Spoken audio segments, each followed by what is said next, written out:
मैं आपका बहुत बहुत स्वागत करता हूँ फ्रेंड्स। तो आज हम बात करने वाले हैं कि इंटरनेशनल ट्रैवल करने में क्या क्या प्रॉब्लम्स आती है, कैसे ट्रैवल स्टार्ट करना चाहिए, कैसे ट्रैवल हिस्ट्री ज़रूरी है, क्यों हमें ट्रैवल करना चाहिए, किस तरीके से ट्रैवल करना चाहिए। क्योंकि काफ़ी बार हम गलत एजेंटों के चक्कर में फंस जाते हैं और गलत एजेंट हमें बहला फुसला के आधे अधूरे डॉक्यूमेंट देकर एयरपोर्ट की साइड हमें भेज देते हैं। तो उससे हमें काफ़ी ज़्यादा प्रॉब्लम आती है। प्रॉब्लम ही प्रॉब्लम है, उसमें पैसे लग जाते हैं। कई बार तो ऐसा भी लोगों के साथ हुआ है कि उनको वीज़ा भी नकली प्रिंट करके दे दिया जाता है और जब वो एयरपोर्ट पे जाते हैं तो उनकी टिकट भी नकली पाई जाती है। एजेंट अपने पैसे लेके भाग जाता है। तो ऐसी आधी अधूरी लोगों की इन्फॉर्मेशन नहीं होती है, वो परिपूर्ण ढंग से इन्फॉर्मेशन नहीं देते। अगर परिपूर्ण ढंग से इन्फॉर्मेशन दे तो उसमें थोड़ा सा बेनिफिट होता है ट्रैवल करने वाले को, कि वो ट्रैवल करेगा तो उसके रिगार्डिंग उसे परिपूर्ण ढंग से जानकारी होगी।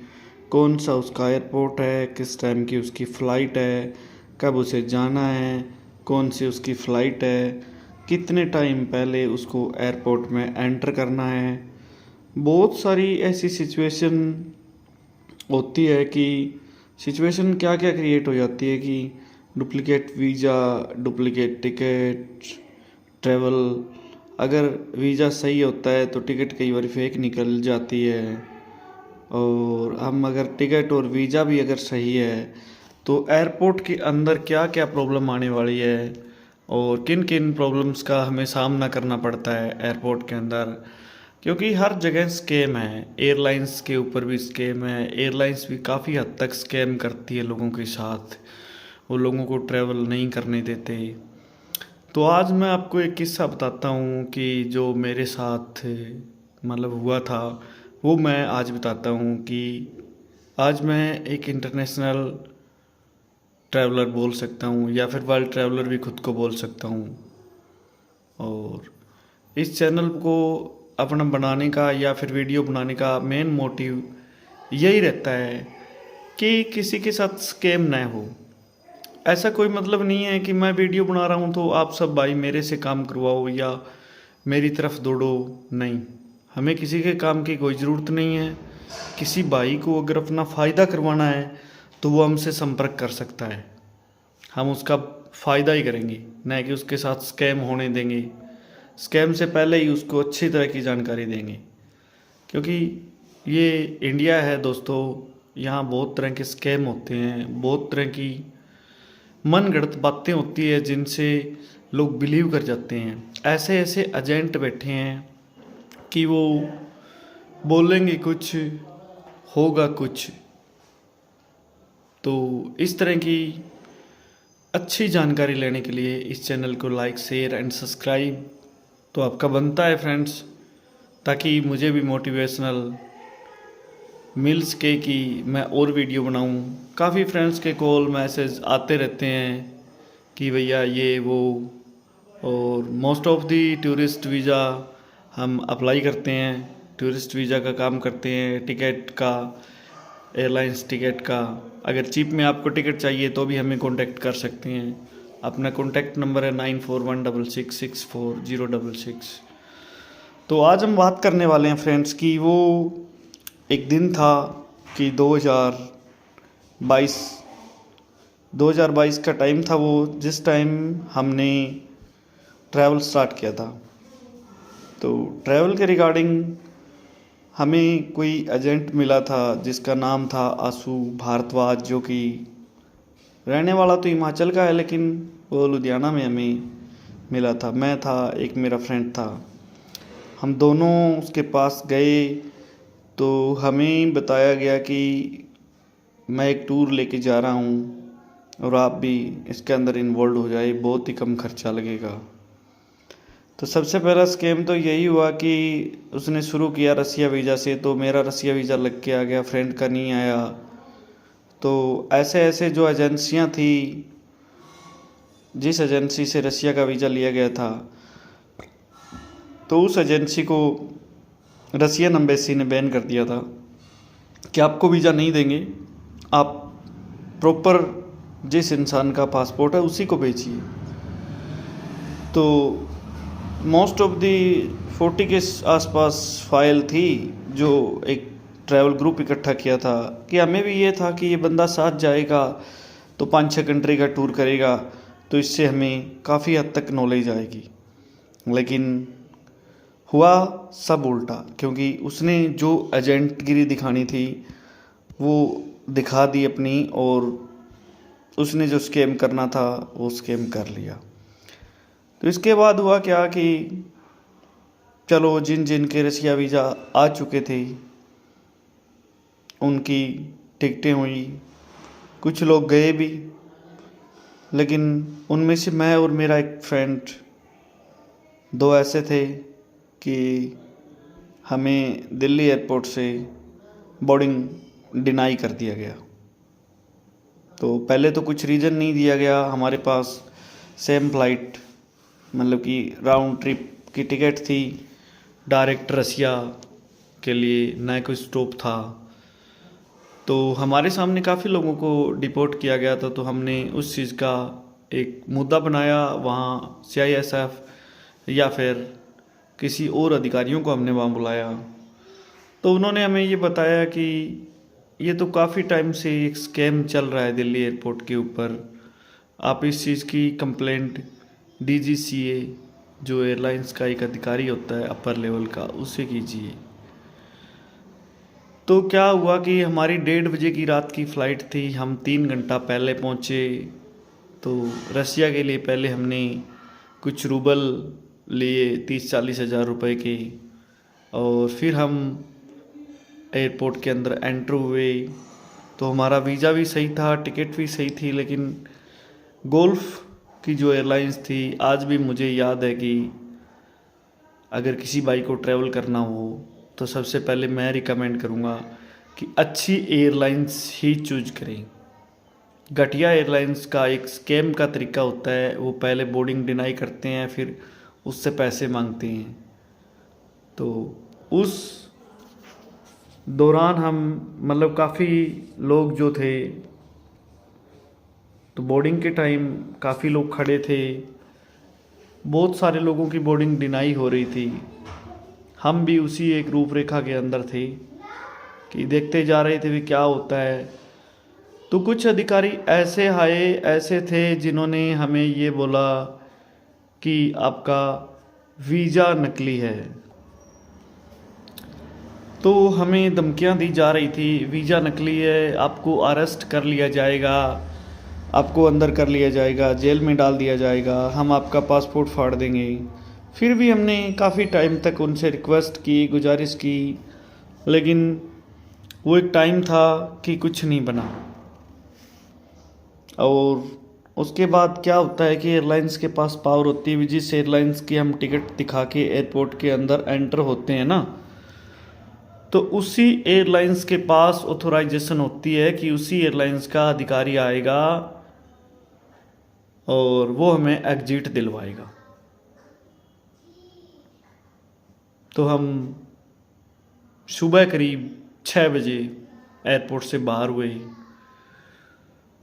तो आज मैंने फिर भी हौसला किया, तो आज मेरी 47 कंट्री ट्रैवल हो चुकी है। और मेरे अगर फ्रेंड की बात करूं तो उसका मनोबल ऐसा गिरा बेचारे का कि आज उसने एक भी कंट्री ट्रैवल नहीं है। इच्छा उसकी भी है कि मैं जाऊं, इच्छा हमारी भी थी कि हम वीज़ा लेंगे, लंदन चले जाएंगे, कनाडा चले जाएंगे।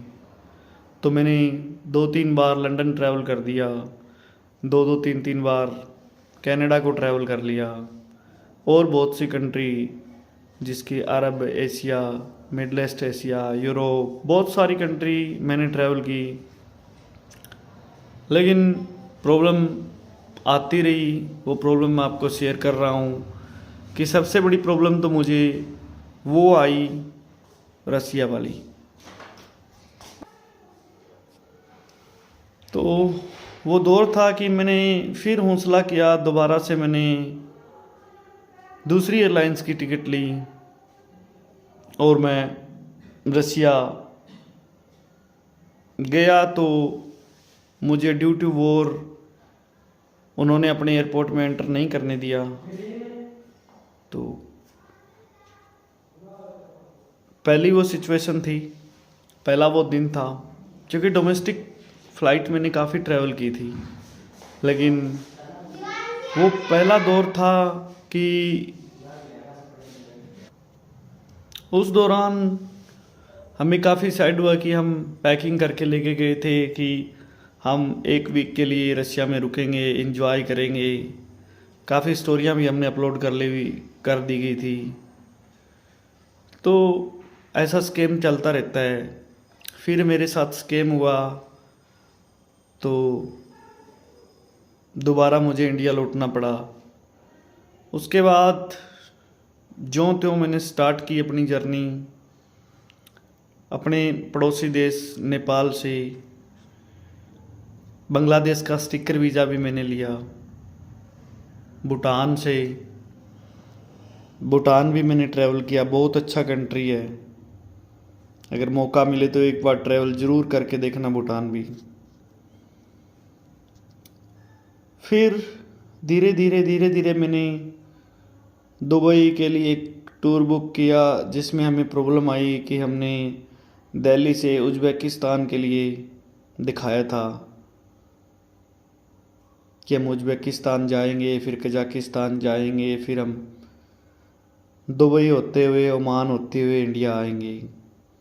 लेकिन फिर हमारी बोर्डिंग डिनाई हुई। वो भी टाइम था कि हमने वापस आना पड़ा। फिर हमने ट्रैवल प्लान चेंज किया। ट्रैवल प्लान चेंज करने के बाद हम इधर से डायरेक्ट ओमान और दुबई, 2 ही कंट्री हमने ट्रैवल किया। फिर हमें उज़्बेकिस्तान, कजाकिस्तान, अज़रबैजान फिर से ट्रैवल करने का मौका मिला। फिर से एक स्कैम हुआ कि दिल्ली एयरपोर्ट से थाईलैंड जा रहा था, श्रीलंकन एयरलाइंस थी। वो ही घटिया एयरलाइंस की बात फिर से आ जाती है कि वो घटिया एयरलाइंस सदा तकलीफ़ देती है। तो उन्होंने कहा कि आप श्रीलंका हो के थाईलैंड क्यों जा रहे हो, डायरेक्ट क्यों नहीं जा रहे। काफ़ी तरह की प्रॉब्लम्स फिर से फेस हुई। बोर्डिंग नहीं निकल पा रही थी। उस पर फिर से आरआर आ गया बोर्डिंग काउंटर पे। फिर उन्होंने कस्टम लगाया।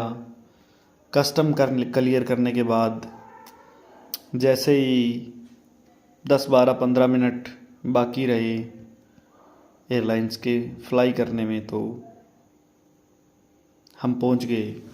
शुक्रिया था परमात्मा का कि उस दिन हमें झटका नहीं देखना पड़ा, नहीं तो वो भी हम झटका देखने लायक थे, क्योंकि 4 घंटे उन्होंने पहले हमारे खफा दिए थे। कभी हमारे पास प्रिंट नहीं था तो प्रिंट लेके आओ, कभी ट्रैवल इंश्योरेंस, क्योंकि जब उनको किसी को प्रॉब्लम देनी होती है तो वो एक एक पेपर मांगते हैं। डेस्टिनेशन का भी पूछ लेते हैं, भी कहाँ घूमेगा तू, क्योंकि गलत पहले तरीके से तो गलत इंडिया करते हैं। इंडिया के जो ट्रैवलर है वो करते हैं कि वो टाइमली वापस नहीं आते, कुछ आते हैं तो कुछ आते ही नहीं हैं। इसीलिए एयरलाइंस शक के दायरे में कि जिस काउंटिंग से इंडिया से फ्लाई करके लोग फॉरेनर अब्रॉड जा रहे हैं उस काउंटिंग से वापस नहीं आ रहे।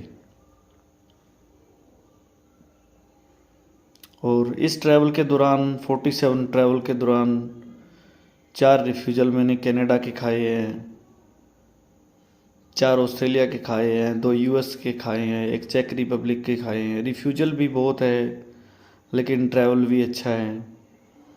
तो अब देखते हैं कि पासपोर्ट का रिन्यूअल अब दिया है, पासपोर्ट फुलफ़िल हो गया, तो अब सेकंड पासपोर्ट जो ही आएगा तो देखते हैं किस कंट्री में हमारा लेखा जोखा है, किस कंट्री का अनाज हमारे लिखा है।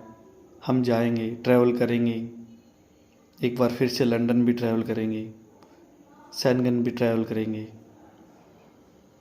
तो इसी तरह की इन्फॉर्मेटिव वीडियो देखने के लिए इस चैनल को लाइक, शेयर एंड सब्सक्राइब ज़रूर करें, बेल आइकन प्रेस करें, ताकि किसी भी तरह की जानकारी आपको हमसे लेनी हो, किसी भी तरह की हेल्प, मदद की लोड़ हो, तो हम तैयार बैठे हैं। तो आखिर मेरा यही बोलना है कि स्कैम से बचें।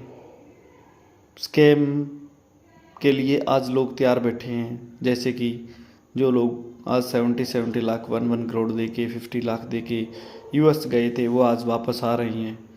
वो एक बहुत बड़ा स्कैम है।